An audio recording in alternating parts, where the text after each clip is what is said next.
ఉచితమైన కృప ద్వారా మరి మనందరినీ కూడా ఈ వారం దినములు కాపాడి తన రెక్కల నీడ కింద మనందరినీ భద్రపరిచి దేవుని సన్నిధికి తోడుకొని వచ్చి ఆయన స్తుతించడానికి, ఆయన గణపరచడానికి మనందరికీ అనుగ్రహించిన గొప్ప తరుణాన్ని బట్టి దేవునికి వందనాలు చెల్లించుకుంటున్నాం. మరి మనందరినీ ఈ విధంగా మరి పరిశుద్ధ ఆలయంలో మరి దేవుని స్తుతించి ఆరాధించడానికి గాను మనల్ని అందరినీ కూడా ఆయన ఎన్నుకున్నాడు, ఆయన ఏర్పరచుకున్నాడు. ప్రత్యేకమైనటువంటి జనాంగంగా మనల్ని చేసుకొని దేవుని సన్నిధిలో ఉంటూ ఆయన్ని కీర్తించి ఆయన నామాన్ని గణపరిచే భాగ్యము మన ఒక్కొక్క జీవితాల్లో దేవుడు మనకు అనుగ్రహించాడు.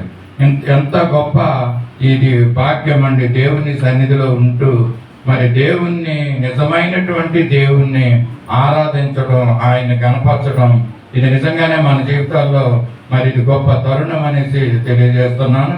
అంతేకాకుండా ఈ వారం దినములు దేవుడు మనల్ని కాపాడిన రీతిగా మరి ఈ వచ్చే వారంలో కూడా దేవుడు మనల్ని తోడై ఉండి మనల్ని కాపాడేలాగా మనం ప్రార్థనలు, యాచనలు మనం ఇంతవరకు చేసి ఉన్నాం. వాక్యాలు విన్నాము, మరి పాటలతో దేవుని మహింపరిచి ఉన్నాము. మరి ఈ యొక్క వాక్య ధ్యానాన్ని కూడా దేవుని సన్నిధిలో కూర్చుని కొద్ది నిమిషాలు దేవుని వాక్యాన్ని ధ్యానిద్దాం.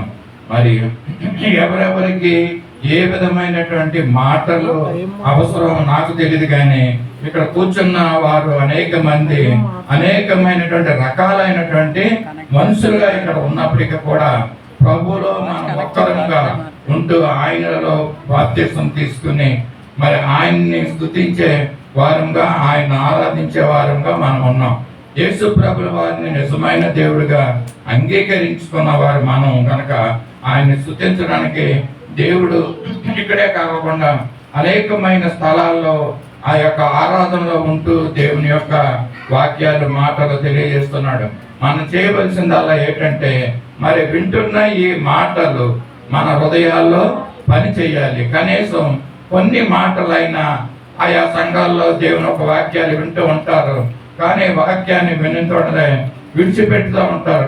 కానీ ఇక్కడ మనమైతే ఈ యొక్క మధ్యాహ్నకాల సమయంలో చెప్పబోయే మాటలు ఒకట రెండు మాటలన్నా మన హృదయంలో జ్ఞాపకం ఉండిపోయేలాగా మనం వాటిని జ్ఞాపకం ఉంచుకుందాం, వాటిని జ్ఞాపకం చేసుకుందాం. రానున్న దినాల్లో కూడా మరి మాటలను పట్టుకొని మనం దేవుని సన్నిధిలో, దేవుని మన గృహాల్లో, మన పని పాటల్లో ఈ యొక్క వాక్యాల ద్వారా మనం బలపరచబడతాం దేవుని సన్నిధిలో. మరి యొక్క ఉదయకాల సమయంలో తెలియజేసే మరి దేవుడు ఏం మాట్లాడాలనుకుని మరి ఇష్టపడుతున్నాడో మరి తెలియదు, కానీ మరి మనం దేవునిలో బాప్తిసం పొందిన, మనము రక్షణ పొందిన జనులైనటువంటి మనము ఏ విధంగా ఉండాలి, ఏ విధంగా జీవించాలన్న మాట చాలా ప్రాముఖ్యమైనటువంటి మాట. ఏ విధంగా మనం దేవునిలో ఫలించాలి, నామకార్థమైనటువంటి క్రైస్తవులుగానే మనం మిగిలిపోకుండా దేవుని సన్నిధికి వస్తూ వెళుతూ ఉన్నట్లు వారమే కాకుండా దేవుని సన్నిధిలో మనం ఫలించాలి. దేవుడు మరి యొక్క ఈరోజు మనకి ఇచ్చుతున్నటువంటి మాట ఏంటంటే మరి మనము దేవునిలో ఫలించాలి. ఆ ఫలించడం ద్వారా దేవుడు మహిమపరచబడాలి. అండి, దేవుడు నిన్ను నన్ను సృజించుకున్నదే దేవుని నిమిత్తమై, దేని నిమిత్తమైతే మరి దేవుడు మనల్ని సృష్టించి ఉన్నాడో, ఈ భూమి మీద తీసుకొని వచ్చి ఉన్నాడు, ఇంత నిమిత్తమైతే దేవుడు మనల్ని జీవింపు చేస్తున్నాడు అంటే అది మనము దేవునిలో ఫలభరితంగా జీవించడం కోసం, మనము దేవునిలో ఫలించడం కోసం మరి దేవుడు మనల్ని ఈ లోకంలో జీవింప చేస్తున్నాడు. యెషయా గ్రంథంలో ఒక మాట ఉందండి, 43వ అధ్యాయము 7వ వచనంలో అంటాడు, నేను దేని నిమిత్తమైతే నిన్ను సృజించానన్న మాట ఎవరన్నా తీసిన వారు,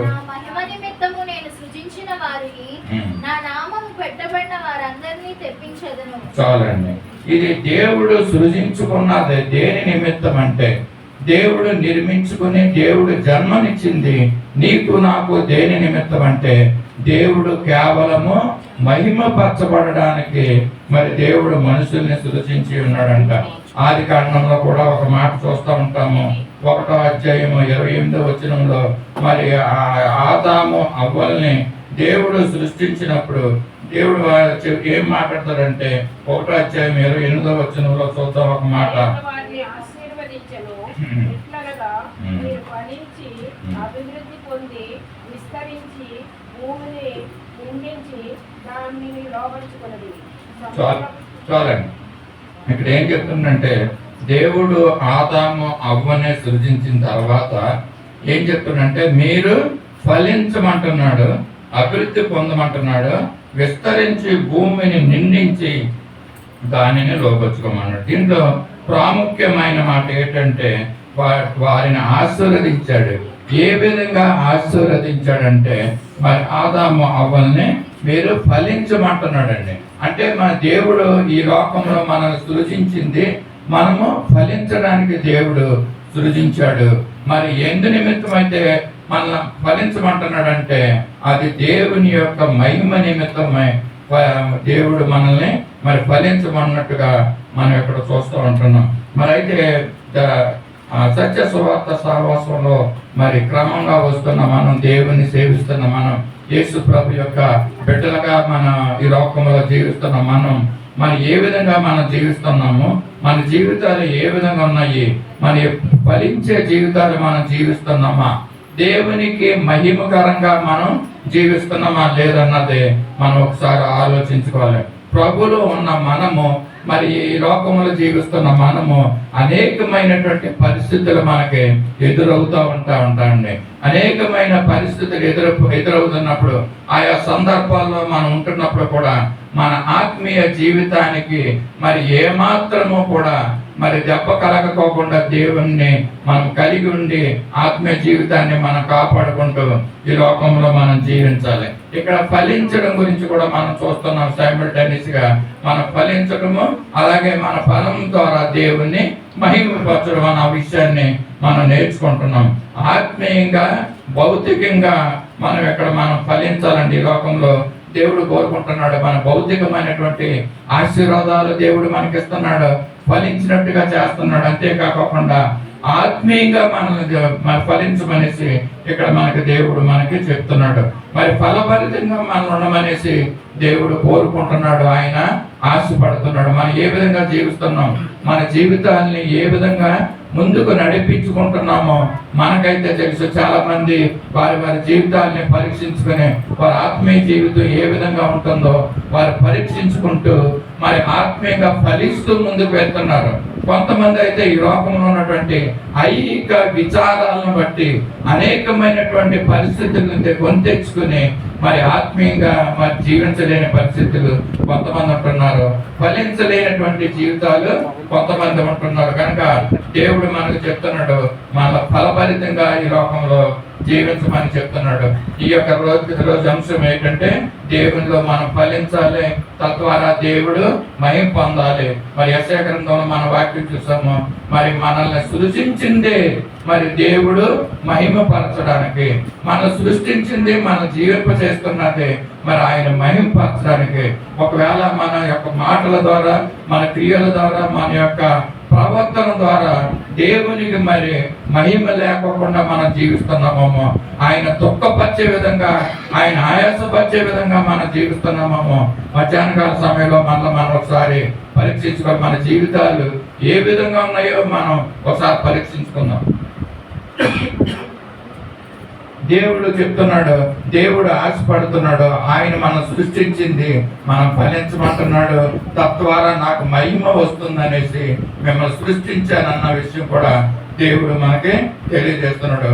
మరి ఏ విధంగా ఫలించాలో మనం ఫలించడం గురించి మనం అందరికీ తెలిసిన ఒక వాక్యం మనం వేలబుల్ ఉందని చూస్తున్న యేసుప్రభువు వారు ఈ లోకంలోకి వచ్చినప్పుడు యోహాను సువార్త 15వ అధ్యాయము 1వ వచనం నుంచి కొన్ని వచనాలు చదువుకుందాం. ఏ విధంగా ఫలించాలో దేవుడు యేసుప్రభువు వారు తన శిష్యులతో చెప్పిన మాటల్ని మనం ఒకసారి ధ్యానం చేసుకుందాం. నేను నిజమైన ద్రాక్షావల్లిని, నా తండ్రి వ్యవసాయకుడు. నాలో ఫలింపని ప్రతి తీగను ఆయన తీసి పారవేయును. ఫలించు ప్రతి తీగె మరి ఎక్కువగా ఫలింపవలనని దానిలోని పనికిరాని తీగలను తీసివేయును. నేను మీతో చెప్పిన మాటను బట్టి మీరిప్పుడు పవిత్రులై ఉన్నారు. నా యందు నిలిచి ఉండుడి, మీ యందు నేనును నిలిచి ఉండును. తీగె ద్రాక్షావల్లిలో నిలిచి ఉంటేనే కానీ తనంతట తానే ఎలాగూ ఫలింపదో, అలాగే నా యందు నిలిచి ఉంటేనే కానీ మీరు ఫలింపరు. ద్రాక్షావల్లిని నేను, తీగలు మీరు. ఎవడు నా యందు నిలిచి ఉండునో, నేను ఎవడి యందు నిలిచి ఉండునో వాడు బహుగా ఫలించును. నాకు వేరుగా ఉండి మీరేమీ చేయలేరు. ఎవడైనను నా యందు నిలిచి ఉండని ఎడల వాడు తీగ వలె బయట పారవేయబడి ఎండిపోవును. మనుష్యులు అట్టి వారిని పోగు చేసి అగ్నిలో పారవేతురు, అవి కాలిపోవును. నా యందు మీరును, మీ యందు నా మాటలను నిలిచి ఉండిన ఎడల మీకు ఏది ఇష్టమో అడుగుడు, అది మీకు అనుగ్రహింపబడును. మీరు బహుగా ఫలించిన వలన నా తండ్రి మహిమపరచబడును. ఇందువల్ల మీరు నా శిష్యులగుదురు. చూసారు కదా చక్కని మాటలు. మరి యేసు ప్రభు వారి లోకంలో ఉన్నప్పుడు ద్రాక్షవల్లి గురించి, తీగల గురించి మరి రీతిగా మాట్లాడటం మనం చూస్తున్నాము. నేను నిజమైన ద్రాక్షవల్లిని. యేసు ప్రభు వారు నిజమైన ద్రాక్షవల్లి వలె ఆయన ఉంటున్నాడంట. నా తండ్రి వ్యవసాయకుడు అనేది, అంటే ఈ ద్రాక్ష తోటను చేసే మరి దేవుడు, మరి ఆయన యొక్క తండ్రి వ్యవసాయకుడుగా ఉంటున్నాడు అన్నాడు. అటువంటి ద్రాక్షవల్లి, ద్రాక్ష వనములో ఆ తోటలో ఉంటున్నటువంటి ఫలింపనటువంటి తీగలు. మనందరికి తెలుసు ద్రాక్షవల్లి అంటే ఒక చెట్టులా ఉంటుంది, దానికి తీగలు కూడా పాదులాగా మరి ఉండడం మనం చూస్తూ ఉంటున్నాము. ఇక్కడ ఏంటంటున్నాడంటే యేసు ప్రభువు వారు నేను నిజమైనటువంటి ద్రాక్షవల్లిని అని అంటున్నాడు. ఆయన తండ్రి వ్యవసాయకుడు అంటున్నాడు. తీగలు మీరని చెప్తున్నాడు. మనం ఫలించాలి. మనం ఈ రోజు చెప్పే మాట ఏంటంటే ఫలించాలి దేవునిలో. ఫలించకపోతే ఏ విధమైనటువంటి పరిస్థితులు ఎదురవుతాయో ఇక్కడ మనం చూస్తున్నాం. నాలో ఫలింపని ప్రతి తీగను ఆయన తీసి పారవేయునని చెప్తున్నాడు. ఎందుకు తీసి పారవేస్తాడంటే మరి యొక్క సంఘములో ఫలించే వారు కొంతమంది, ఫలించిన వారు కొంతమంది ఉండడం వల్ల ఇక్కడ ఈ ఫలించే తీగె మరి ఎక్కువగా ఫలింపవాలనని దానిలోని పనికిరాని తీగలన్నిటిని కూడా తీసి పాడవేస్తాడంటండి. మీకు అర్థమవుతుందండి? ఆ పనికిరాని తీగల్ని ఆ పనికొచ్చే చెట్టుతోటి ఆ తోట యజమాని ఉంచడంట. మనం చూస్తూ ఉంటున్నాము. ఆ ఎండిపోయిన ఆకులు, రెమ్మలు, కొమ్మలు కానీ ఏమైతే ఉంటున్నాయో వాటిని మనం ఏం చేస్తామంటే వాటిని తీసేస్తాం. మనం ఏమనుకుంటామంటే అవి అడ్డుగా ఉన్నాయి, అవి తీసేస్తామని అనుకుంటాం. కానీ దాంట్లో ఉన్న రహస్యం ఏంటంటే ఫలించే చెట్టుకి ఈ ఫలించని కొమ్మలు ఉండడం వల్ల మరి అవి ఫలించవంట. మరి ఎక్కువగా అవి కాపు కాయవు గనక మరి దాన్ని వ్యవసాయకుడు ఏం చేస్తా ఉంటాడంటే మరి ఆ యొక్క తోటలో ఉన్నటువంటి పనికిరానిటువంటి కొమ్మలన్నింటిని కూడా కట్ చేసి తీసి పారేస్తా ఉంటాడండి. మరి ఇక్కడ కూడా అలాగే ద్రాక్ష వనంలో ఈ తోటలో పనికిరాని తీగిల్ని తీసేస్తా ఉంటారంట. మరి ఎందుకు తీస్తారంటే పనికొచ్చే వారిని పాడు చేస్తా ఉంటారు అన్నమాట. అంటే పక్క వాళ్ళు ఏం చేస్తారంటే మరి ఈయన వాక్యంలో, ప్రార్థనలో, ఆత్మీయ జీవితంలో ఎదుగుతూ ఉంటుంటే అవిశ్వాసి అయిన వాడు ఈ విశ్వాసతో ఉండడం వల్ల ఈ విశ్వాసిని పాడు చేసే విషయాలు, పరిస్థితులు, సందర్భాలు ఏర్పడతాయి అనేసి ఈ యొక్క ఉపమానం ద్వారా దాని యొక్క అర్థము. పనికొచ్చే తీగలు, పనికొచ్చే మరి ద్రాక్ష వల్లిని మాత్రమే ఉంచుతాడు, మరి ఫలించే తీగను మాత్రమే ఉంచుతాడు. ఫలించని తీగను మరి ప్రతి తీగ మరి ఎక్కువగా ఫలించాలని దానిలోని పనికిరాని తీగలను తీసివేస్తాడంట. చూస్తున్నాం కదండి ఏ విధంగా పనికిరాని తీగని తీసేస్తాడనేసి.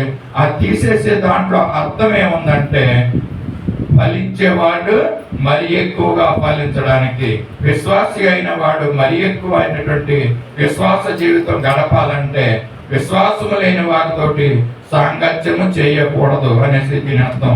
దేవుడు ఏమంటాడంటే ఆ ఫలించినటువంటి తీగలు, విశ్వాసము లేనటువంటి ఈ యొక్క అవిశ్వాసుల్ని తీసి పారవేయుట వల్ల మరి విశ్వాసంలో ఉన్న వారు మరి ఎక్కువగా మరి విశ్వాసంలో బలపడతారనేసి ఈ యొక్క మాటల యొక్క అర్థం అని తెలియజేస్తున్నాం.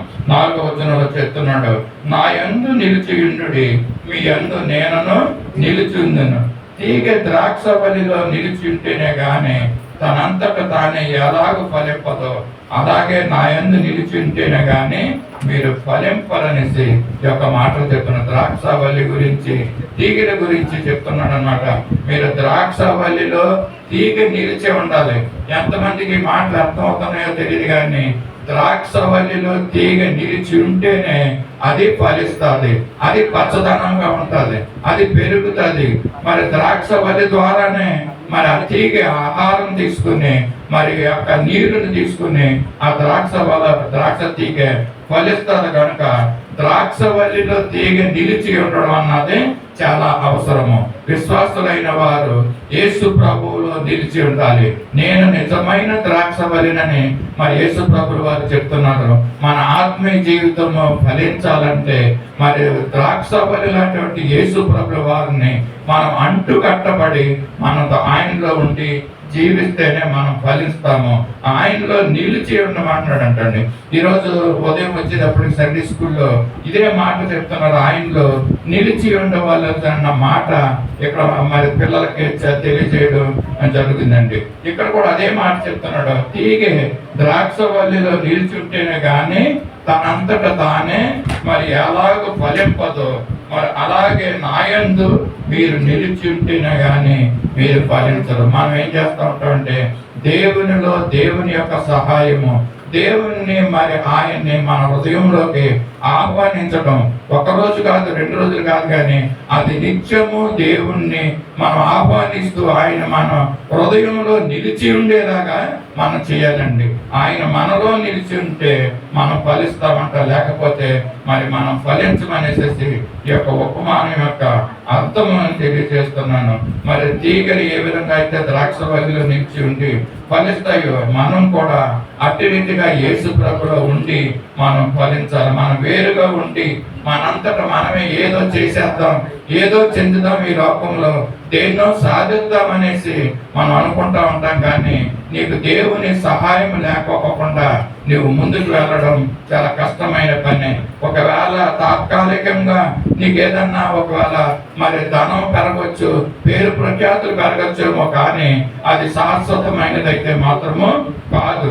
నిజంగా నువ్వు ఫలించడం అంటే ఆత్మలో ఫలించాలంటే యేసు ప్రభు వారిలో నీవు నిలిచి ఉండాలి. అంతేకాకుండా నీలో దేవుడు నిలిచి ఉండాలనేసి చెప్తున్నాడు. ఇక్కడ చూస్తున్నాడు, నీవు దేవునిలో నిలిచి ఉన్నట్లయితే నువ్వు ఫలిస్తావంట. మరి ఇంకో మాట చెప్తున్నాడు 6వ వచనంలోను, ఎవడైనాను నాయందు నిలిచి ఉండని ఎడలా వాడు తీగవలె పారవేస్తాడు. చూడండి 5వ వచనం చూద్దాం. ద్రాక్షవల్లిని నేను, తీగలు మీరు. ఎవడు నా యందు నిలిచి ఉండు, నేను ఎవరి యందు నిలిచి ఉండును వాడు బహుగా ఫలిస్తారని అన్నాడు. ఇప్పటి వరకు మనం ఏం చెప్పుకున్నాం అంటే దేవునిలో నువ్వు నిలిచి ఉంటే నువ్వు ఫలిస్తావు. మరి దేవుడు నీలోకి వచ్చి నువ్వు ఆహ్వానించి మరి ఆయన నీలో నిలిచుంటే గనక బహుగా ఫలిస్తావంట. నీ ఫలాలు ఏ విధంగా ఉండాలి? ఫలించే జీవితంలోనే ఉండాలా, లేక బహుగా ఫలించాలని నువ్వు కోరుకుంటున్నావా? ఈ మధ్యాహ్న కాల సమయంలో నీవు పరీక్షించుకోవాలి. దేవుడికి అందరూ కూడా మరి ఒక ద్రాక్ష తోట అవనివ్వండి, అదొక ఆరెంజ్ తోట అవనివ్వండి, మరి తోట వేసిన తోటమాలి ఏమని కోరుకుంటా ఉంటాడంటే మామూలుగా కొన్ని ఫలిస్తే కొన్ని కాయలు పండ్లు వస్తే చాలు అనుకుంటాడా, లేకపోతే దిగుబడి ఎక్కువ రావాలి, ఎక్కువ ఫలాలు ఫలించాలనేసి ఆ యొక్క తోటమాలి కోరుకుంటాడంటే ఎక్కువగా యొక్క పంట పండాలి, ఎక్కువ పంట ఈ సంవత్సరం దిగుబడి రావాలి, లాభాలు నాకు రావాలనేసి ప్రతి ఒక్క రైతు కోరుకున్నది ఇదే. మరి మన పరమ తండ్రి అనే వ్యవసాయకుడు దేవుడు కూడా అదే కోరుకుంటున్నాడండి. మరి నీవు దేవునిలో జీవించినట్లయితే నువ్వు ఫలిస్తావంట. అదే నువ్వు ఆయనలో నిలిచి ఉండి దేవుడు నీలో నిలిచి ఉన్నట్లయితే బహుగా ఫలిస్తావనేసి, ఎక్కువైనటువంటి ఫలాలు నువ్వు ఫలిస్తావనేసి ఇక్కడ వాక్యంలో మనకుంది. కనుక మనం ఏ విధంగా ఉంటున్నామో, ఒకవేళ అవసరమైనప్పుడు మాత్రమే నువ్వు దేవుణ్ణి ఆరాధిస్తూ దేవుని కొలుస్తూ మిగతా సమయాల్లో నువ్వు దేవుణ్ణి దూరంగా పెడుతున్నావా, లేకపోతే ప్రతి సమయంలో కూడా దేవుడిని నువ్వు మరి ఆహ్వానించుకొని నీ హృదయంలో, దేవుడు నా హృదయంలో ఎప్పుడూ కూడా ఉండాలి. నేను చేసే ప్రతి పనిలో, చేసి మాట్లాడే ప్రతి మాటలో, ప్రతి క్రియలో, నేను నడిచే ప్రతి అడుగులో కూడా దేవుడు నాతో ఉండాలనేసి, నా హృదయంలో ఉండాలనేసి నువ్వు కోరుకుంటున్నావా? ఒకవేళ అలా కోరుకుంటున్నట్లయితే దేవుడు నిన్ను ఫలభరితంగా, అంటే బహుగా ఫలించే విధంగా దేవుడు నిన్ను జీవింపచేస్తాడు. మరి ఇక్కడ చూస్తున్నాం, ఒకవేళ నువ్వు ఫలించినటువంటి తీగగా నువ్వు ఉన్నావా? ఒకవేళ ఆ యొక్క ద్రాక్షవల్లికి ఉన్నటువంటి ఆ తీగ నామకార్థంగా ఏ విధంగా ఉందో, అది బ్రతకనట్లుగా ఉంటుందో, జీవించినట్లుగా ఉంటుందోమో, లేక సగం ఎండిపోయి సగం పచ్చిదనంతో ఆ తీగ ఉంటుందోమో, మరి దేవుడు చూస్తున్నాడు. అటువంటి జీవితాలు మనం జీవిస్తున్నామేమో, మరి సహవాసానికి వస్తున్నాం, సంఘాల్లో ఉంటున్నాం, దేవుని యొక్క వాక్యాలు మనం వింటున్నాం, మనము మరి ఎండిపోయిన తీగలాగా మనం ఉంటున్నామేమో. మరి కొద్ది రోజుల్లోనే దేవుడు ఆ ఎండిపోయిన తీగని తీసి మరి పారవేస్తానని కూడా మనం చూస్తున్నాము. 6వ వచనంలో చూస్తాం, ఎవడైనా నువ్వు నా యందు నిలిచి ఉండని ఎడల వాడు తీగ వలె బయట పారవేయబడి ఎండిపోవుననేసి కూడా ఉంటున్నాడు.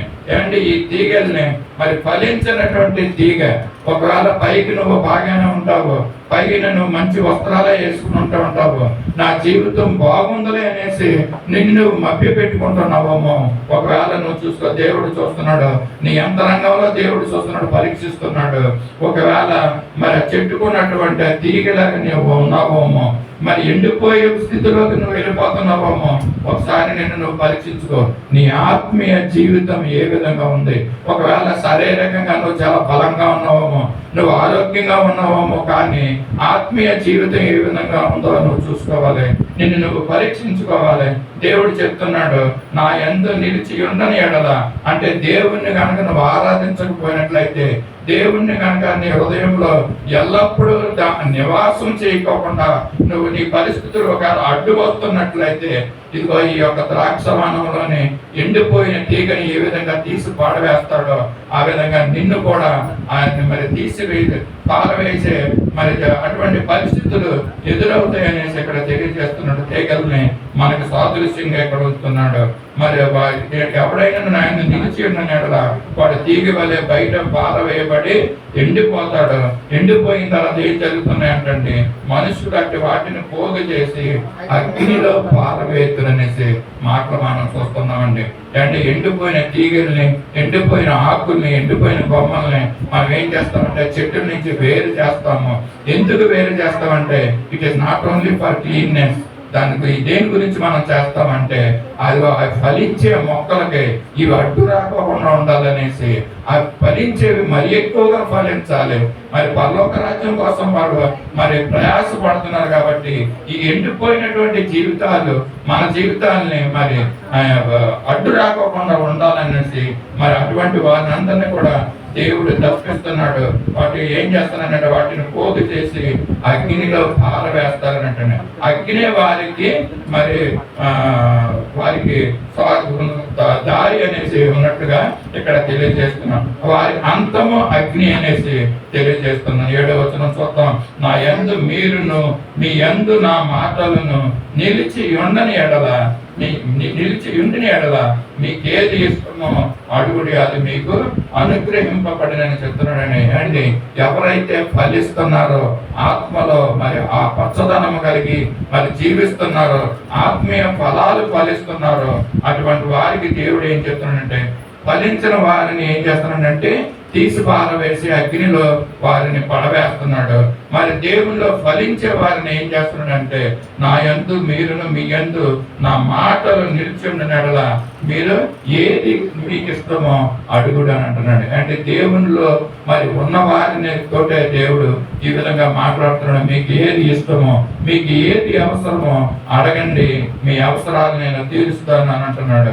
ఎవరంటే వీరు ఆత్మలో ఫలించేవారండి.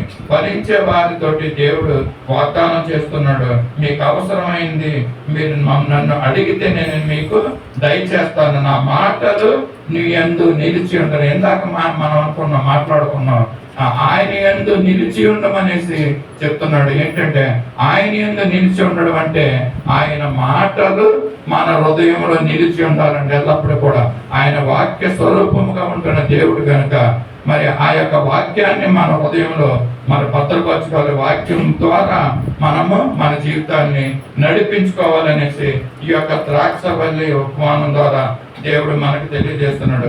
దేవుడు నిన్ను నన్ను సృజించింది దేవుని యొక్క మహిమార్థమై మనల్ని సృజించాడు. అంతేకాకుండా ఆయనలో మనల్ని ఫలించమనేసి మరి చెప్తున్నాడు. ఈ ఫలాలు ఏంటి అన్నది మనం తెలుసుకుంటే సంఘానికి వచ్చిన వారు చాలా మంది ఏమనుకుంటా ఉంటారంటే నేను దేవుల్లో ఆశీర్వదించబడ్డాను అనేసి చాలా మంది చెప్తా ఉంటారు. ఆశీర్వదించబడడం అంటే మరి పెద్ద పెద్ద చదువులు చదవడం, లేక పెద్ద ఉద్యోగాలు చేయడం, మరి పెద్దవారితో సంబంధాలు అందుకొని వివాహాలు చేసుకుంటాం, మరి రాజకీయ నాయకులతోటి మరి పరిచయాలు కలిగి ఉండడం, ఇటువంటివన్నీ కూడా ఆశీర్వాదాలు అనుకుంటా ఉంటారు. ఒకవేళ ఇంతకు ముందు నీ ఇల్లు కమ్మలితో ఉందేమో, ఆ కమ్మలిని తీసేసి ఇప్పుడు డాబా ఇల్లు వేసిన తర్వాత అది దేవుడు నాకు ఆశీర్వాదం అని అనుకుంటాడేమో. ఇవన్నీ ఆశీర్వాదాలు కావండి. ఇవన్నీ కూడా హైందవులైన వారికి, అన్యజనులైన వారికి కూడా దేవుడు ఇస్తూ ఉన్నాడు. వారికి కూడా ఇల్లు ఇస్తున్నాడు, వారికి కూడా వాహనాలు ఇస్తున్నాడు, వారిని కూడా దేవుడు ఆశీర్వదిస్తున్నాడు. క్రైస్తవులైనటువంటి నిన్ను నన్ను కూడా మరి ఈ విధంగా ఆశీర్వదిస్తుంటే ఇది ఆశీర్వాదమా? మరి ఆత్మీయంగా మనం ఏదైతే అన్యజనులకి కలగనేది క్రైస్తవులైనటువంటి మనకు కలిగిందో అది ఆశీర్వాదంగా మనం చెప్పుకోవాలండి. ఏంటంటే అవి మనకి ఇవన్నీ లోకంలో దేవుడు పుట్టించినాడు కనుక దేవుడు అందరినీ ఆశీర్వదిస్తూనే ఉంటాడు.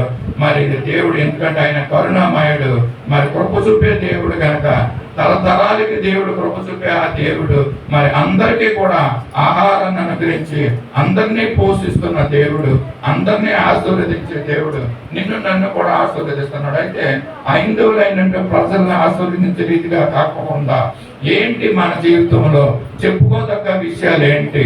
హైందవులు వాళ్ళే కాకోకుండా క్రైస్తవులుగా మనల్ని జీవిస్తున్న మనకేంటంటే అదే ఆత్మీయ జీవితం. ఆత్మలో మనం ఫలించాలండి. హైందవులైన వారు ఆత్మలో వారు ఫలించరు. ఎందుకంటే వారు నిజమైన దేవుడిని వారు ఆరాధించడం లేదు. వాళ్ళు ఆరాధించేది విగ్రహాలను ఆరాధిస్తున్నారు కనుక వారు వాటికి చెవులుండి ముక్కులుండి వాసన చూడవు, చెవులుండి విననటువంటి విగ్రహాలు అవన్నీ కూడా మానవ కల్పితాలే కనుక అవి వినవు కనుక అది నిజమైన దేవుడు కాదు. మన దేవుడు అయితే సజీవుడైన దేవుడు. మరి లోకాన్ని సర్వ సృష్టిని సృష్టించిన ఆ దేవుణ్ణి మనం మన జీవితాల్లో మన ఆత్మలో దేవుడు చేసిన మేల్ని మనం మన సాక్ష్యంలో చెప్పుకుంటూ ఉండాలి. ఒక మెట్టు మన విశ్వాసంలో పైకెక్కాలండి. మరి అదే విశ్వాసంలో మనం ఉండిపోకూడదు. నాకు దేవుడు మరి అది ఇచ్చాడు ఇది ఇచ్చాడు అనేక ఆ విశ్వాసంలోనే మనం ఉండిపోకుండా ఆత్మీయ జీవితంలో దేవుడు మనకి ఏ మేలులు చేస్తున్నాడో, ఏ ఆశీర్వాదాలు చేస్తున్నాడో అవి సాక్ష్యాలుగా చెప్పడానికి మనం ప్రయత్నం చేయాలి. దేవుడు మరి ఆత్మీయంగా మనకి ఏమి చేస్తున్నాడు, మరి ఏమి మనకు కలిగి ఉండాలి, ఏమి చేస్తే దేవుడు మహిమ పరుస్తాడు అన్నది మనందరికీ తెలుసు. మరి ఆత్మీయ ఫలాలు అనేసి ఆత్మ ఫలాల గురించి మనం ఒకసారి మరి చూసుకున్నాం.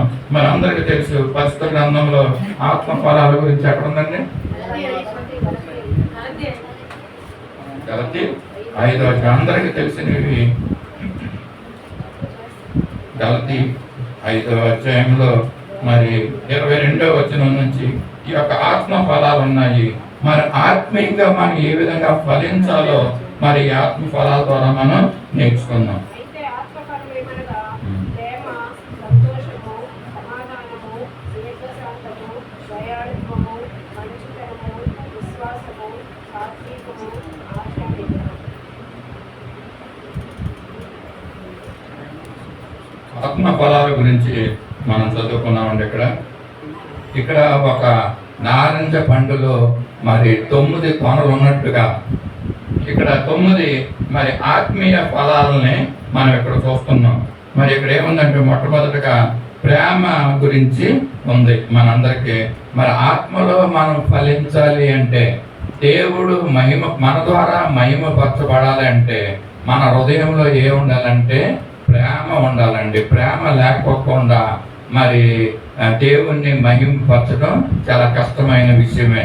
మరి దేవుడు కూడా చెప్తున్నాడు అనేక సార్లు, మీరు ఒకరినొకరు ప్రేమించండి అనేసి పరిశుద్ధ గ్రంథంలోను ఆజ్ఞల్లో కూడా దేవుడు చెప్తున్నాడు.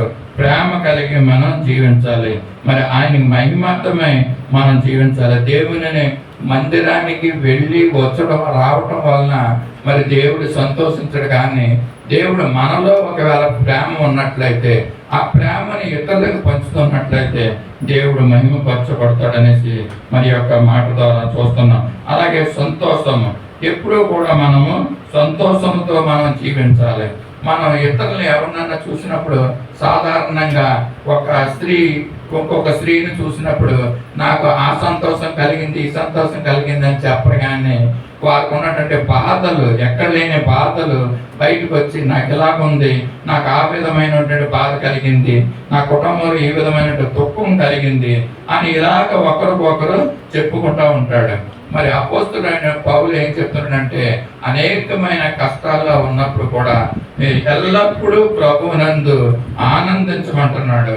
మరలా చెప్పుదును ఆనందించుడు అనేసి ఫిలిప్పీ పత్రిక 4వ అధ్యాయం 4వ వచనంలో ఈ మాట చెప్తున్నాడు. మరి అపోస్తులైన పౌలు మరి అనేకమైనటువంటి శ్రమలు బాధల్లో ఉన్నప్పుడు కూడా మరి ఆయన మరి ఆనందించమని చెప్తున్నాడు. ఆయన కూడా ఆనందించాడండి. పౌలు చెరసాలలో ఉన్నప్పుడు ఆయన ఏ విధమైనటువంటి బాధలు లేకపోకుండా ఆయన హాయిగా నిద్రపోతూ మరి ఉంటూ కూడా మనం చూస్తున్నాం. మనమైతే మరి ఏ చిన్న సమస్య వచ్చినప్పటికీ కూడా మనకి ఈ లోకంలో ఉన్నటువంటి ఐక్య విచారాలను బట్టి మనకి నిద్ర పట్టని రాత్రులు ఎన్నో మనం చూస్తూ ఉంటున్నాము.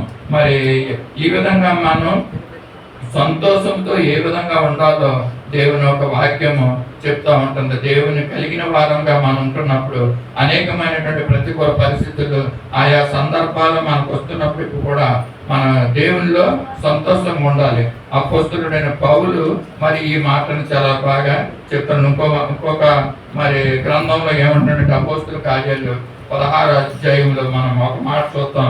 ఏ విధంగా దేవునిలో కలిగిన బిడ్డలుగా మనం ఉంటూ సంతోషంగా ఉండాలో, అపోస్తులుడైన పౌలుకి ఏ విధమైనటువంటి శ్రమలు కలిగినాయో ఆ శ్రమల్లో ఏ విధంగా ఆయన దేవుణ్ణి కీర్తిస్తూ కొనియాడుతూ ఏ విధంగా సంతోషంగా ఉండగలిగాడో ఈ మాటలు మనం చూద్దాం. 16వ అధ్యాయము 23వ వచనంలో 25వ వచనం వరకు మనకున్న మాటలు చాలా దెబ్బలు కొట్టి వారిని చెరసాలలో వేసి భద్రముగా కనిపెట్టవాలని చెరసాల నాయకునికి ఆజ్ఞాపించుడి. అతడు అట్టి ఆజ్ఞను పొంది వారిని లోపల చెరసాలలోనికి త్రోసి వారి కాళ్లకు బొండ వేసి బిగించాను. అయితే మధ్యరాత్రి వేళ పౌలును శీలయు దేవునికి ప్రార్థించు కీర్తనలు పాడుచుండిరి, ఖైదీలు వినిచుండిరి. చూడండి, అపోస్తలుడైన పౌలు మరి ఏ విధమైనటువంటి పరిస్థితులు గుండా వెళ్ళాడు. ఇంతటి ఇలాంటి పరిస్థితులు గుండా మనం ఎప్పుడు వెళ్ళలేదు, వెళ్ళమేమో. కానీ మరి ఎక్కడైతే అపోస్తలుడైన పౌలు ఏ విధమైనటువంటి పరిస్థితులు గుండా వెళ్ళాడంటే, వారు చాలా దెబ్బలు కొట్టారంటండి. పౌలు శీలల్ని వారు చాలా దెబ్బలు కొట్టి వారిని చెరసాలలో వేశారంట. భద్రంగా కనిపెట్టవాలని చెరసాల నాయకునికి ఆజ్ఞాపించారంట. చెరసాలలో వేసిన తర్వాత అతడు అట్టి ఆజ్ఞని వారిని లోపలి చెరసాలలోనికి త్రోసి వారి కాళ్లకు బొండని వేశారంటండి. చూడండి, చెరసాలలో వేసిన తర్వాత ఒక బొండని కాళ్ళకు కట్టి, అంటే చైన్లతోటి వేసి మరి కాళ్ళని బంధించడం అన్నమాట. అంటే ఏ విధంగా కూడా వాళ్ళు తప్పించుకొని ఇంకా వెళ్ళిపోయే పరిస్థితులు అక్కడ ఉండవండి. అలాగా మరి ఆ విధంగా మరి పౌలుని శీలని వారు బంధించినట్లుగా మనం చూస్తుంటే, అలాంటి పరిస్థితులు ఉన్నప్పుడు మరి వారు ఏం చేస్తున్నారనంటే, మరి మధ్యరాత్రి వేళ పౌలును శీలయు దేవుణ్ణి ప్రార్థిస్తున్నారంట, కీర్తనలు పాడుతున్నారంట, ఖైదీలు వింటున్నట్లుగా మనం చూస్తున్నాం. ఎటువంటి పరిస్థితులు చూడండి, అపోస్తలుడైన పౌలుకి మరి సౌలుగా ఉన్నప్పుడు మరి పౌలుగా మారినటువంటి ఈ అపోస్తలుడైన పౌలు దేవునిలో ఎంత బలంగా ఉన్నాడు, ఎంత ఆయన ఆత్మీయ స్థితి మరి బలంగా ఉందో మనం ఒకసారి జ్ఞాపకం చేసుకుందాం. మనకు కూడా చిన్న చిన్న పరిస్థితులు ఆయా సమయాల్లో మనకి ఎదురైనప్పుడు మనం ఒక్కసారి మనము మరి టెన్షన్ ఫీల్ అవుతూ ఉంటాము. కానీ ఇలాంటి పరిస్థితుల్లో ఉన్నప్పుడు, చెరసాలలో ఉన్నప్పుడు కూడా మరి దేవుని వారు విడువక, దేవుని వారు మరవక దేవుణ్ణి కీర్తిస్తూ ఉంటున్నారంట, పాటలు పాడుతూ ఉంటున్నారంట. వారికి ఉన్నటువంటి దెబ్బలు కొట్టారంటండి. మరి చాలా దెబ్బలు కొట్టి వారిని చెరసాలలో వేసినప్పుడు మరొకళ్ళు అయితే ఆ పడి మరి అలాగ నిస్పృహమైన స్థితిలో వారు అలా ఉంటారండి. కానీ వీళ్ళైతే ఆ సమయంలో కూడా దేవుని మరిచిపోక అటువంటి కఠినమైనటువంటి పరిస్థితుల్లో కూడా దేవుని మరి ప్రార్థన చేయడం మనం చూస్తూ ఉంటున్నాము. అంతేకాకుండా కీర్తనలు పాడుతూ వారు దేవుని స్తుతిస్తుంటుంటే మరి అక్కడ ఉన్నటువంటి ఖైదీలు, మిగతా ఖైదీలు కూడా వారు విన్నారండి. చూడండి, సంతోషం అంటే ఇది ఏదేదో చిన్న చిన్న విషయాలకి మనం సంతోషపడటం కాదు, కానీ మరి కఠినమైనటువంటి పరిస్థితులు మనకు ఎదురైనప్పుడు దేవుని కలిగి ఉన్న వ్యక్తులుగా మనం ఉంటూ దేవునిలో మనం సమాధానముగాను సంతోషంగాను మనం ఉండవలసిన అవసరం ఉంది. అది దేవుని తెలుసుకున్నటువంటి బిడ్డలు. మరి మరొక మాట ఇది ఏంటంటే సమాధానం గురించి ఉంది. గలతీ రాసిన పత్రికలో మరి సమాధానం, మరి ఈ రోజుల్లో మరి సమాధానం అన్నది ఏదో పైకే మన సమాధానం ఉన్నట్లుగా కనపడతా ఉంటాం, కానీ మనుషులైతే సంఘాల్లోకి వచ్చి కలుస్తూ ఉంటారు, కానీ మనసులు కలవని పరిస్థితుల్లో ఉంటున్నాయండి. అందరి మనసులు కలిసి దేవుని గురించి కలిసి దేవుని స్తుతించేలాగా ఉండడం లేదు. మరి పైకైతే మరి కలుస్తున్నాం మనం, మరి మన హృదయాంతరంగాలతోటి మనుషులతో కలిసి మనం జీవించలేకపోతున్నాం. ఎవరండి? క్రైస్తవులైన వారే, అన్యులైన వారు కాదు, కానీ క్రైస్తవులే ఈ విధంగా మరి ఈ రోజుల్లో జీవిస్తున్నటువంటి వారు ఉంటున్నారు. సమాధానం లేనటువంటి పరిస్థితులు, పైకి సమాధానం ఉన్నట్టుగా నటిస్తూ వేషధారణటువంటి జీవితాలు జీవిస్తుంటూ ఉంటున్నారు, కానీ నిజమైనటువంటి సమాధానం వారి హృదయంలో ఉండడం లేదండి. సాతానుడు మరి ఏదో గలిబిలి చేయడం, మరి వారి హృదయాల్ని మరి గలిబిలి చెలరేగడం మరి సాతానుడు చేస్తూ ఉంటున్నాడు. ఇది సాతాను క్రియ అని దేవునిలో ఉన్నటువంటి మనము స్థిరంగా కదలపడక మరి సమాధానంతో మనం ఉండడం మనకి ఎంత అవసరం. ఎందుకంటే దేవుని బిడ్డలుగా ఉంటున్నాం మనము.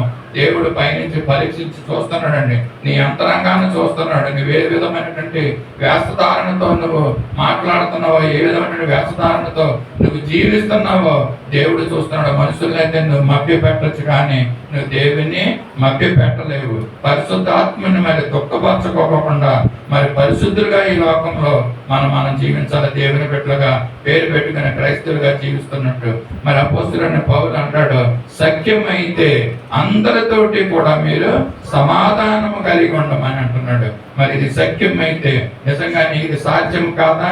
సాధ్యం అంటే దేవునిలో ఉన్న మనము అందరితోటి కూడా సమాధానం ఉండడం ఇది సాధ్యం. పరిస్థితులన్నింటిని కూడా దేవుడు తన చేతిలో తీసుకుని పరిస్థితులన్నింటినీ కూడా సమాధానపరిచేవాడు దేవుడు కనుక దేవునికి మనం ఆ విషయాల్ని విడిచిపెట్టాలి. మనం మరి సాతానికి దాసులైపోకుండా, సాతాను చెప్పే మాటలను మనం వినుకోకుండా మరి దేవుడి యొక్క బిడ్డలుగా మనం ఈ లోకంలో మరి నిజమైన క్రైస్తవులకి ఈ లోకంలో జీవించాలనేసి తెలియజేస్తున్నాను. మరొక మాట ఉంది ఇక్కడ ఏంటంటే దీర్ఘశాంతము. మరి ఎంత దీర్ఘశాంతము మనం కలిగి ఉంటే అంత మంచిదండి. మరి యేసు ప్రభువు వారు మరి ఆ యొక్క సిలువలో మరి ఆ యొక్క కొరడాలతో మరి కొడుతున్నప్పుడు ఎంత సహించాడు. మరి ఆయన రక్తాన్ని మరి పారుతున్నప్పుడు మరి ఆయన కలుగుతున్నటువంటి కష్టం ఆ ఎండలో మరి ఎంతో తీవ్రమైనటువంటి ఎండలో సిలువ మీదకి ఎక్కించినప్పుడు మరి ఆ కొరడా దెబ్బలు తింటూ మరి ఎంతగానో సహించాడు. ఇది దీర్ఘశాంతం అంటండి. మనం కూడా అటువంటి దీర్ఘశాంతాన్ని మనం అలవాటు చేసుకోవాలి. ఎటువంటి పరిస్థితులు వస్తున్నా, సాతాను మనం ముందుకు తీసుకొస్తున్నా కూడా మనం దీర్ఘశాంతం కలిగి ఉండాలి. ఎందుకంటే ఇవన్నీ కూడా మంచి ఫలాలండి. ఇవి ఆత్మీయ ఫలాలు. దేవుడు కోరుకునేది మరి మన మంచి ఫలాలు మనలో నుంచి ఫలించాలనేసి దేవుడు కోరుకుంటున్నాడు. మరి అటువంటి ఫలాలను మనం ఫలిద్దామా? సాతానికి దాసులైపోయి సాతాను పిల్లల వలె ఉంటూ మరి అటువంటి దుష్టుని చేతిలో మనం ఉండకోకుండా మరి దీర్ఘశాంతము కలిగినటువంటి వారంగా మనం జీవించాలి. ఒకవేళ మన శత్రువులు ఆకలిగా ఉంటే వారికి శత్రువుకు కూడా భోజనం పెట్టే దీర్ఘశాంతం మనకి ఉండాలండి. అటువంటి దీర్ఘశాంతాన్ని మనం అలవాటు చేసుకుందాం ఎటువంటి పరిస్థితులు వచ్చినప్పుడు కూడా. మరి ఇంకొక మాట ఉంది, విశ్వాసము, మరి ఫెయిత్ఫుల్నెస్. మరి దీని గురించి ఇది దేవుడు ఇచ్చినప్పుడు, మరి అన్ని దేవుడు ఇచ్చినప్పుడు మనం విశ్వాసంగా ఉంటామండి. అంటే ఏ బాధలు లేనప్పుడు, ఏ విధమైన కొరతలు లేనప్పుడు మన దేవుళ్ళు నిజంగానే దేవుడు నాకు అది ఇచ్చాడు, ఇది ఇచ్చాడు, నాకు అన్ని ఇచ్చాడు కనుక దేవుని ఎంతగానో నేను నమ్ముతున్నాను, ఎంతగానో విశ్వసిస్తున్నానని నువ్వు చెప్పుకుంటాం కాదు. కానీ ఏమి లేని సమయంలో దేవుని మీద విశ్వాసం ఉంచడం అవసరము. మరి అబ్రహాము ఏ విధంగా విశ్వసించాడు, మరి ఏమి లేని విషయం సమయంలో మరి యోబు ఏ విధంగా మరి దేవుని మీద విశ్వాసం ఉంచాడో మనందరికీ తెలుసు. అన్ని ఇచ్చినప్పటికీ కూడా దేవుడు మరి యోబు దేవుని స్తుతించాడు. అలాగే అన్ని ఆయన దగ్గర నుంచి పోయినప్పుడు కూడా మరి యోబు విశ్వాసాన్ని సడలిపోలేదు. యోబు అన్ని విషయాల్లో కూడా విశ్వాసంతో ఉంచాడు అన్నట్టుగా మనం చూస్తున్నాం. ఇశ్రాయేలు దేవుని మీద మరి విశ్వాసం లేకపోకుండా సనిగారండి. ఆయన మీద ఆహారం లేనప్పుడు, మరి అలాగే నీరు లేనప్పుడు మరి ఇశ్రాయేలు మరి దేవుని మీద సనగడం మనం చూస్తూ ఉంటున్నాము. అటువంటి విశ్వాసం కాదు. కానీ ఏది లేనప్పటికీ కూడా మన దేవుని మీద మంచి గట్టి విశ్వాసము మనం కలిగి ఉండాలని కోరుకుంటున్నాం. ఇంకో మాట ఉంది, అది సాత్వికము కలిగినటువంటి వారంగా ఈ లోకంలో మనం జీవించాలి. భూమి మీద ఉన్నటువంటి నరుల అందరిలో కంటే గొప్ప సాత్వికుడు మోసే. మరి అటువంటి సాత్వికము, మరి అంత గొప్ప 6 లక్షల కాల్బలమని మరి ఇశ్రాయేలు ప్రజల్ని మరి మోసే నడిపించుకుంటూ వెళ్ళినప్పుడు మరి అనేకమైనటువంటి బాధలు, శ్రమలు, ఎన్ని మరి ప్రతికూలమైన పరిస్థితులు ఎదురవుతున్నప్పటికీ కూడా మోసే ఏ విధంగా కూడా మరి సాత్వికాన్ని మరి పోగొట్టుకోలేదు. ఎంతో సాత్వికుడిగా మరి ఉంటున్నాడు. వారి పట్ల ఎంతో మరి ఓపిక కలిగినటువంటి వాటిగా ఉండి మరి ఐగుప్తు ప్రాంతానికి నుంచి మరి అలాగే కనాన్ ప్రాంతానికి మోసే వెళ్ళకపోయినప్పటికీ కూడా ఆ యొక్క అరణ్య ప్రాంతం అంతా కూడా ఆ ఎర్ర సముద్రంలోను మరి అనేకమైనటువంటి పరిస్థితులు గుండా వారందరినీ మరి ఇశ్రాయేలు ప్రజలందరినీ కూడా నడిపించుకుని వెళ్ళే గొప్ప నాయకుడిగా, మరి అంతేకాకుండా గొప్ప సాత్వికుడిగా మరి మోసే ఉండడం మనం చూస్తున్నాం కదండి. ఈ విధంగా మనము ఈ యొక్క ఆత్మీయ ఫలాలు ఫలించాలనేసి దేవుడు కోరుకుంటున్నాడు. ఆత్మీయ జీవితం ఫలించబడే ఆత్మీయ జీవితాలుగా మనం ఉండాలి. మరి యొక్క ద్రాక్షవల్లి ఏ విధంగా అయితే మరి తీగలు మరి ఆ ద్రాక్షవల్లిలో ఉండి ఏ విధంగా ఫలించాయో ఆ విధంగా మనం కూడా ద్రాక్షవల్లి వంటి యేసు ప్రభులో మనం కూడా ఉండి మనం కూడా ఫలించాలనేసి కోరుకుంటున్నాడు. ఒక చిన్న చరణం ఉందంటే పాడి మీకు వినిపిస్తాను. ద్రాక్షవల్లి గురించి, తీగలు ఏ విధంగా మరి ఫలిస్తాయో, ఆ యొక్క తండ్రి తోటలో ఏ విధంగా ద్రాక్ష పళ్ళు మరి ఫలిస్తాయో అన్న విషయం గురించి చిన్న బాల సుందర పాట మీకు.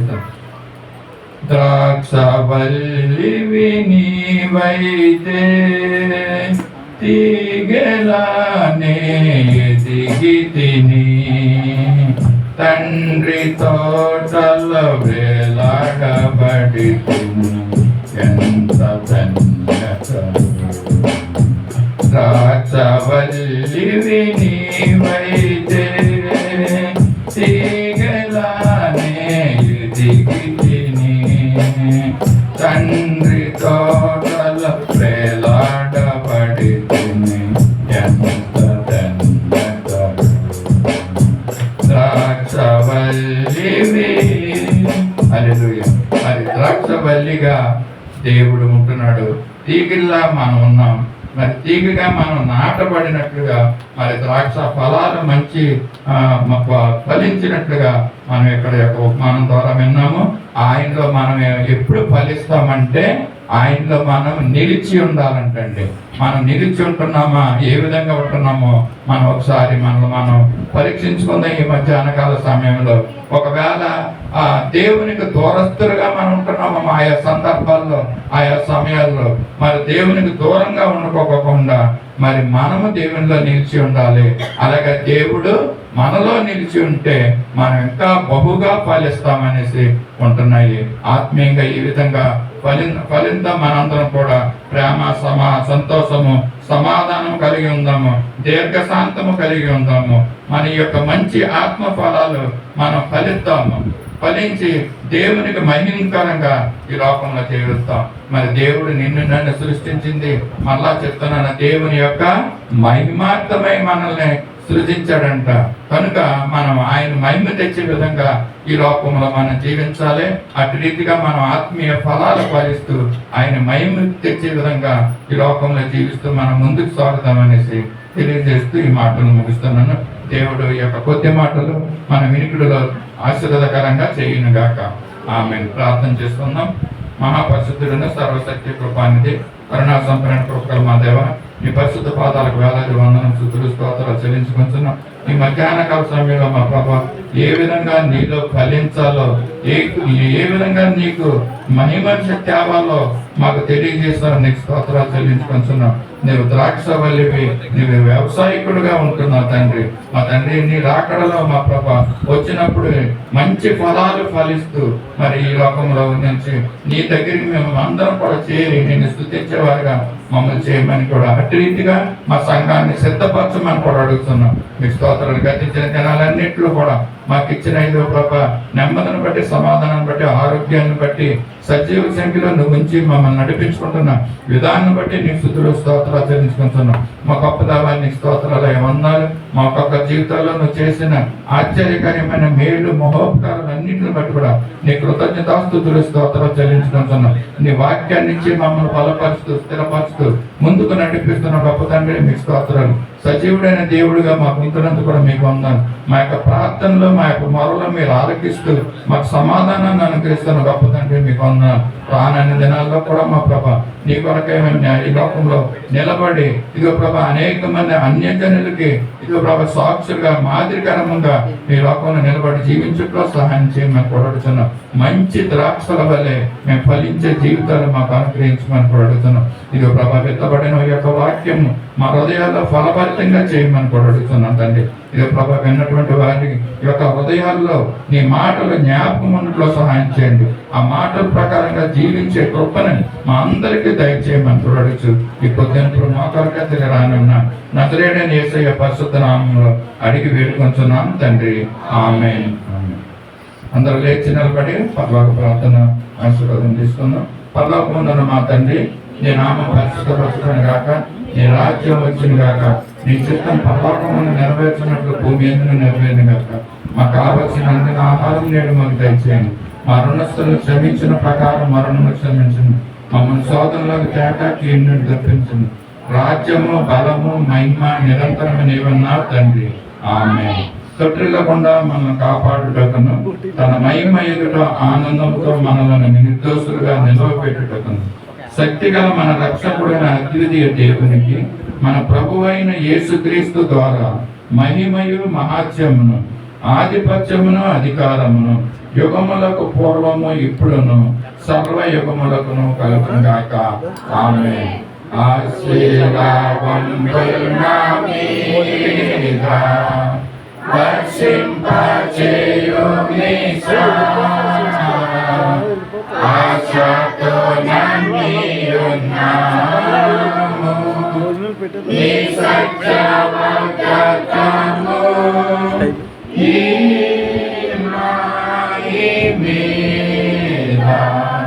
కుమ్మరించుము దేవా